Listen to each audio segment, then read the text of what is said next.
একটি ছোট্ট গ্রামে আব্দুল্লাহ নামের একটি ছেলে বাস করত। আব্দুল্লাহ খুবই অলস ছিল, সারাদিন শুয়ে বসে কাটাতো, কোনো কাজ করত না। তার বাবা মা তাকে অনেক বুঝাতেন, কিন্তু আব্দুল্লাহর কোনো উন্নতি হতো না। একদিন ওই গ্রামের মেলায় এক বৃদ্ধ সাধু এসেছিলেন।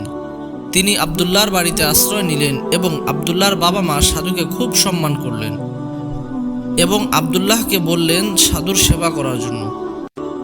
সেই সাধু আব্দুল্লাহকে বলল, বাবা, তুমি যদি আমার সাথে 1 সপ্তাহ কাটাও, আমি তোমাকে একটি বিশেষ জিনিস শেখাবো।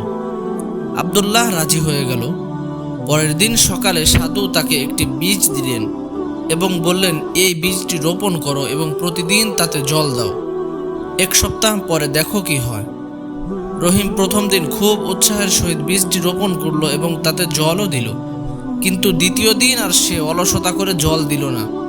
সাধু তাকে বললেন, বাবা, বীজটির যত্ন না নিলে তো গাছ হবে না। আব্দুল্লাহ লজ্জা পেল এবং পরের দিন থেকে নিয়মিত বীজটির যত্ন নিতে শুরু করলো।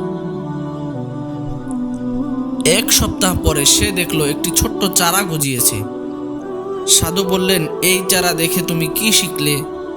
আব্দুল্লাহ বলল, আমি শিখেছি যে প্রতিনিয়ত পরিশ্রম এবং যত্ন নিলেই কোনো কাজ সফল হয়।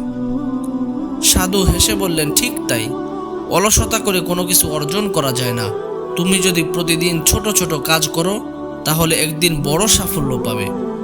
সেই দিন থেকে আব্দুল্লাহর অলসতা দূর হয়ে গেল এবং সে নিয়মিত কাজ করতে শুরু করলো এবং একদিন সে সফল হলো সত্যি। এই গল্প থেকে আমরা শিক্ষা গ্রহণ করতে পারি যে অলসতা করে কেউ কখনো সফল হতে পারে না। অলসতা ত্যাগ করে নিয়মিত পরিশ্রম করলেই সফলতা আসে।